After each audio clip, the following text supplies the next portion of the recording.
Good afternoon. Today is Sunday at the very end of July. It's also the end of week 5, and the week in which you're submitting your drafts of your literature reviews. So I know from the peer discussion forums that this week and last have been challenging for you to finalize your reading and to organize your information and to begin to identify themes for your literature review. So hopefully by the time you enter week 6, you will have been able to at least put together your initial draft of that piece of your capstone. It is a major piece of the capstone, so don't discount the amount of work and challenge that you've been experiencing the last couple of weeks. Once you hit the submit button on your literature review, I'm sure you will experience a sense of relief and want to move on, which we will in week 6. But a word, you will definitely be revisiting both your introduction chapter and your literature review when you submit the first 3 chapters of your capstone to Sylvia DeHaas Phillips at the beginning of 670. So we're working our way toward the end of 650 here, and you're not quite complete yet with the work of the first 3 chapters, so don't panic. I know that several of you did have a moment of anxiety when you got that email from Sylvia DeHaas Phillips about submitting the first 3 chapters. That will definitely be an assignment that will be due at the end of week 7, but we have a little ways to go, so no panicking yet. Okay, just a quick review about the work of the last 2 weeks in writing your literature review. Just to recap for the record, that the literature review is not a list or a summary in the form of a list of what you've read. Rather, you are certainly discussing the material that you've read. You should have been identifying themes where the researchers agree, where they disagree, and definitely talking about the content of what you've read. And detail is important because it will eventually place your own research in context. The relationships between the researchers or between the articles is important to establish. Essentially what you're saying in the literature review is, this is the state of the research, the current research in the topic area that you are studying. This is the current state of what has already been published and written about, and you're then going to take that and move it to the next level with your own research. The assignment for next week, and you'll see that in the outline, although this is the intro video to week 6, so you may be actually looking at it or viewing it at the beginning of week 6. The content or the assignment for week 6 will have to do with, we're moving on from the literature review, and it will have to do with your selection of frameworks for analysis for your capstone. All of the descriptions are there at the beginning of the week 6 module, so I would review them all, particularly the PowerPoint presentation, which talks about the differences between qualitative and quantitative and mixed methods. So definitely look at all of that.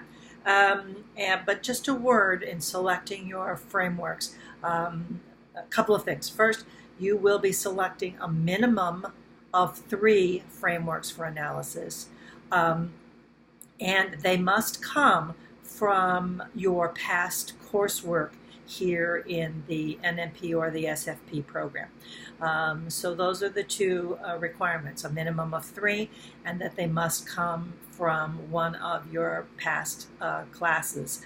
So you may have to go back and review some of the frameworks from classes that seem to be appropriate to your topic area. There will be some discussion forum questions about the selection of frameworks, so you should be able to talk through questions in those discussion forums. But in general, that's what the work of week 6 is going to be. a basic review. We are going to be moving on in week 6 back to the Bowman and Deal material. We left it in week 5. You didn't have any reading in Bowman and Deal in week 5, so but we're going to pick it back up in week 6. Recap quickly about the political frame, which is what the subject of your last discussions were. Basically, remember that politics and political are not the same. The political framework is very different. It does not have or should not have the same negative connotations that you might have when you discuss politics. They're very different things. The political framework is all about how effective you can be as a leader in a group setting. How you can, it's also about the allocation of scarce resources. Those two things are the key takeaways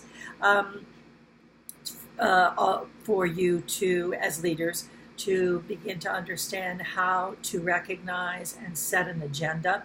And by that, I'm not talking about an agenda as in an agenda for your meeting. I'm talking about an agenda in terms of how you are identifying and plotting goals for the organization and how you're going to achieve those goals.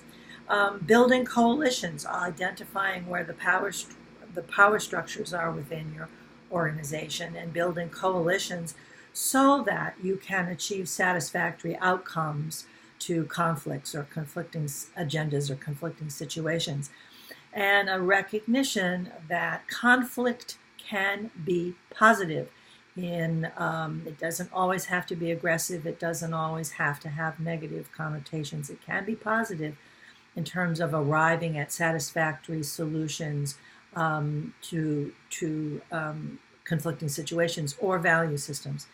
The most important thing is that the leader be able to provide a structure within which those two or more groups that have conflicting views, or a structure within which those groups can arrive at, feel safe in arriving at a resolution in a non-personal framework, or the focus of the resolution can be non-personal. So that's basically it. Those are the basic takeaways. And in week 6, we're going to be moving on to the Bowman and Deal's symbolic framework. The symbolic framework is really one of my favorites, but some students do find it challenging. They find it to be a little more difficult to understand. It's not quite as concrete as the structural framework, for example, or the political framework. And it's definitely perhaps more challenging than the human resources framework. Some students find it to be a little abstract, maybe too warm and fuzzy. But through the discussion forums here in week 6, we will try to hash it out, talk it out. It's an important framework for you to understand because it speaks to the value systems of many organizations, specifically cultural organizations, spiritual organizations, educational organizations. They all have some symbolic structures within them. Again, a reminder, in studying these frameworks, it's not important that you agree with them necessarily. It is very important that you understand them, because if you don't, then you may be approaching some situations with some cynicism, particularly here with the symbolic framework. You may approach a situation with cynicism that in point of fact has great meaning for those within the organization. And that's important.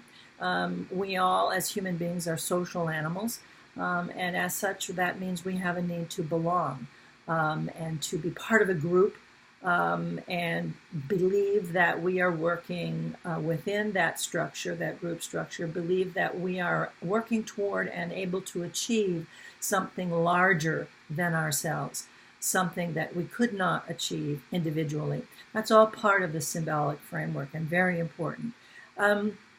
That sense of larger purpose. And it's all played out in the symbolic framework. All of that sense of achievement through larger purpose and belonging is played out in the form of rituals, ceremonies, storytelling, all very important to the symbolic framework. And it's about recognizing and being able to communicate the clear connections between the meaning of the ritual or the meaning of the ceremony, the meaning and the clear connection with the organization's mission and the culture of the organization, so that within those rituals and within those celebrations or ceremonies, the organization is able to tell a story that it could not necessarily tell meaningfully in another way. So that's really it. I look forward to your discussions about the symbolic framework. Once again, in week 6, the assignment will be to hand in a brief discussion of the 3 frameworks for analysis that you have chosen, why you've chosen them, and how you anticipate they will be helpful to you in analyzing the information and the data in your capstones. That's really it. I'll try to keep this short and post it as the intro video here in week 6. We're moving toward the last third of this class, 3 more weeks, and much to do. So let me know where your questions are. Stay in touch, and I'll see you online.